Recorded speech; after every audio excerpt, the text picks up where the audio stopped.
When the aircraft landed in Reno, FBI agents rushed inside, expecting a confrontation. But Cooper was gone. Only a few clues remained behind. The FBI launched one of the largest investigations in American history. Hundreds of agents began searching the vast wilderness of Washington state. Experts worked desperately to determine where Cooper had jumped. The suspected landing zone was one of the most unforgiving regions in America. On the night of the jump, temperatures were near freezing, and winds exceeded 100 miles per hour. Many experts believed survival was impossible. Days became weeks. Weeks became months. No body was found. No parachute. No trace of Cooper. A new question emerged. What if Cooper survived? Investigators began studying every detail about the mysterious hijacker. Unlike most criminals, Cooper never appeared nervous. Witnesses described him as polite, calm, and surprisingly professional. The demand for 4 parachutes revealed how carefully Cooper had planned. Thousands of suspects were investigated, but every lead ended in disappointment. Then, investigators discovered something hidden within Cooper's tie. The clue was microscopic, but it would change the entire investigation. For nearly a decade, the D.B. Cooper case remained frozen in time. Thousands of leads had been investigated, yet the mysterious hijacker was still nowhere to be found. Then, on a cold February afternoon in 1980, an ordinary family outing would change everything. 8-year-old Brian Ingram was digging in the sand near the Columbia River, completely unaware that he was about to make history. As Brian dug deeper, he noticed something unusual buried beneath the surface.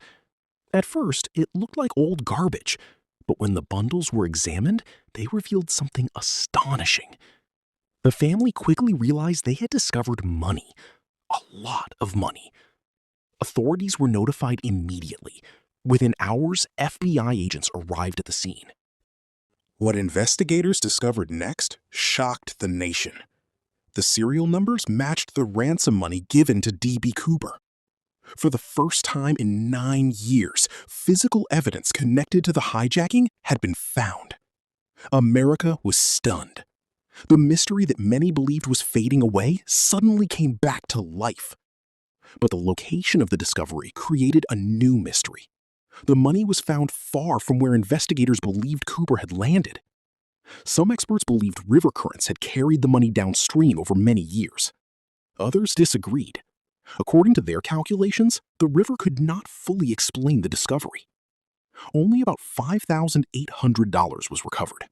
The rest of the ransom remained missing. The remaining money seemed to have vanished just as completely as Cooper himself. The discovery sparked a new wave of theories. Did Cooper survive? Did he bury the money himself? Or had someone planted it years later? Important pieces of evidence ever recovered, hidden within Cooper's tie, would reveal something about his profession. The particles suggested that Cooper may have worked in a highly specialized aerospace industry connected to aircraft manufacturing. Then, investigators discovered a suspect whose military background, appearance, and skills seemed almost too perfect to ignore. Was this finally the man behind the greatest unsolved mystery in American history, or was it another dead end?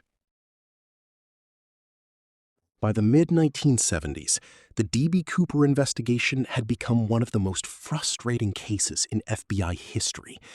Thousands of suspects had been examined. Hundreds had been investigated in depth. Yet the mystery remained unsolved. Then, investigators discovered a suspect unlike any before. His name was Richard Floyd McCoy, Jr. McCoy was a decorated Vietnam veteran with extensive aviation experience. He was also an experienced parachutist, capable of surviving difficult airborne operations. Then, in April 1972, McCoy committed a crime that shocked investigators. He demanded cash, parachutes, and specific flight instructions, almost identical to Cooper's demands. Authorities complied, hoping they could catch him later. Like Cooper before him, McCoy escaped through the rear staircase of a Boeing 727. But unlike Cooper, McCoy made mistakes. Within days, investigators identified and arrested him. The similarities between the two hijackings were impossible to ignore. Many investigators began asking a bold question.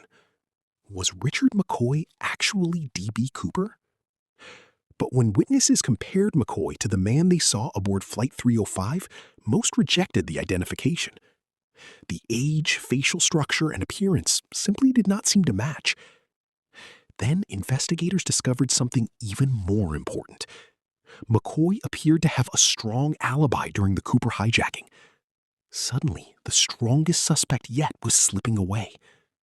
In 1974, McCoy escaped from prison, creating another nationwide manhunt. Months later, federal agents finally located him.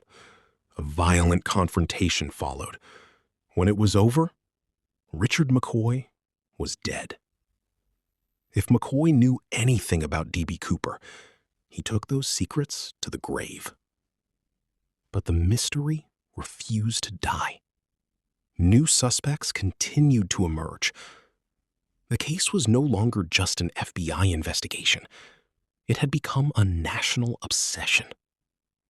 Then, investigators discovered an unexpected clue, one that came not from a crime scene, but from the pages of a comic book. The clue would lead investigators toward one of the most fascinating theories in the history of the case. Could the name Dan Cooper reveal the true identity of America's most famous hijacker? By the 1990s, the D.B. Cooper mystery had become far more than an FBI case. It had become an obsession. Retired agents, journalists, and amateur investigators all believed the answer was still hidden somewhere. They searched through decades of evidence, hoping to find a clue that investigators had overlooked. Then, an unexpected clue emerged. Not from a witness, not from forensic evidence, but from a comic book. The comic featured a fictional hero named Dan Cooper, a fearless test pilot known for dangerous aviation missions. Investigators suddenly noticed something remarkable. The hijacker had used the exact same name. The comics had never been officially distributed in the United States. That detail could change everything. If Cooper knew about the comic books, he may have spent time in Canada or Europe. The comic book theory opened an entirely new direction in the investigation. One suspect quickly attracted attention. His name was Kenneth Peter Christensen. Christensen worked for an airline and possessed extensive knowledge of aviation. He also had military experience and parachute training. He lived in the Pacific Northwest, close to the region where Cooper vanished. The theory gained momentum when members of his own family began expressing suspicions. According to relatives, Christensen once hinted that he was carrying a secret he could never reveal. For the first time in years, many investigators felt they might finally be getting close. But as investigators dug deeper, serious problems began to emerge. Some similarities appeared convincing, others did not. Witnesses consistently described Cooper as taller than Christensen. There was no ransom money, no fingerprints, no confession, no direct evidence. Once again, a promising suspect faded back into uncertainty. Meanwhile, advances in forensic science were uncovering new clues hidden within Cooper's tie. Scientists discovered rare industrial particles linked to advanced manufacturing environments. The evidence suggested Cooper may have worked in the aerospace industry. Then, investigators encountered another suspect, a man whose background seemed almost perfectly suited to the role of D.B. Cooper. Military training, aviation skills, knowledge of explosives. Robert Rackstraw appeared to be exactly the kind of man capable of pulling off the impossible. Was Robert Rackstraw America's most elusive criminal? Or was investigators' latest suspect just another illusion?